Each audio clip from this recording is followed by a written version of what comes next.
Καλησπέρα, καλώς ήρθατε.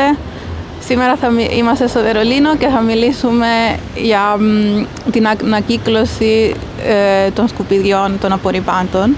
Όπως βλέπετε, έχει και εδώ το πρόβλημα με τα σκουπίδια.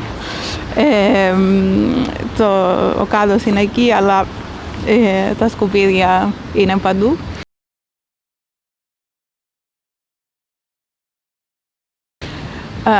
Πώς λειτουργεί η ανακύκλωση στο Βερολίνο? Υπάρχουν για κάθε πολυκατοικία τενεκέδες, κάδοι για τα σκουπίδια και υπάρχει ένα μπλε κάδο για το χαρτί, ένα για τα βιολογικά απόβλητα, όπου δεν μπορεί κανείς κανένα είδος πλαστικό να ρίχνει.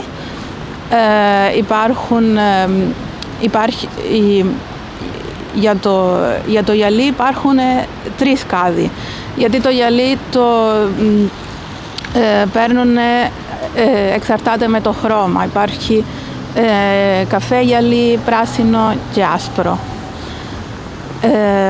Δεν υπάρχει ένας κάδος για το πλαστικό, αλλά υπάρχει ένας κάδος για τις συσκευασίες. Εκεί πάνε όλα τα κουτάκια, το τέτραπακ και όλες τις πλαστικές συσκευασίες, που στη Γερμανία είναι μεγάλο πρόβλημα, γιατί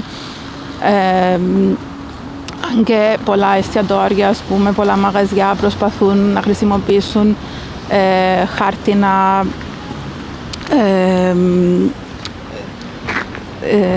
χάρτινες συσκευασίες, οι βιολογικές συσκευασίες που ανακυκλώνονται.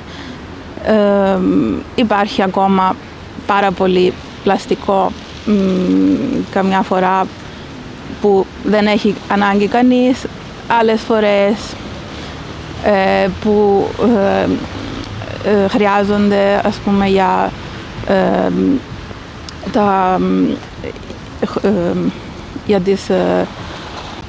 τα λαχανικά ή τα φρούτα που δεν είναι από εδώ, και στην πλαστική συσκευασία μένουν περισσότερο καιρό. Τα μπουκάλια πλαστικά ή γυάλινα μπορεί κανείς να τα παίρνει στο σούπερ μάρκετ και να πάρει πίσω το φαντ, δηλαδή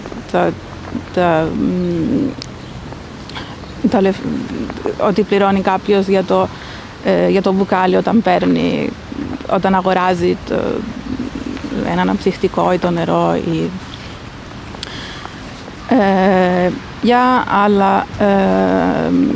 Για τα ηλεκτρονικά σκουπίδια υπάρχει βέβαια το κέντρο ανακύκλωσης, που μπορεί κάποιος να πηγαίνει, και κάτι πολύ ενδιαφέρον στο Βερολίνο, όπως και σε όλη τη Γερμανία, είναι ότι μπορεί κάποιος να χαρίζει τα πράγματα, ότι δεν χρειάζεται πια. Πολλοί βάζουν μπροστά στην πόρτα τους μικρά πράγματα που δεν χρειάζονται και βάζουν πάνω ένα χαρτί που γράφει «zu verschenken», ότι σημαίνει είναι για το χαρίζω. Η BSR, που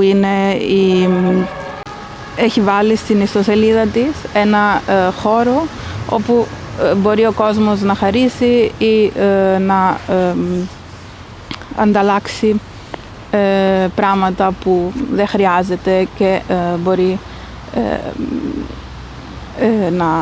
να τα δώσει σε κάποιον άλλον που ίσως χρειάζεται, έτσι να μην πετάγονται, γιατί όταν κάτι ανακυκλώνεται είναι ήδη σκουπίδι, αλλά άμα κάποιος μπορεί να το ξαναχρησιμοποιήσει πριν το πετάξει, αυτό είναι πολύ σημαντικό. Αυτά από μένα. Ευχαριστώ πολύ.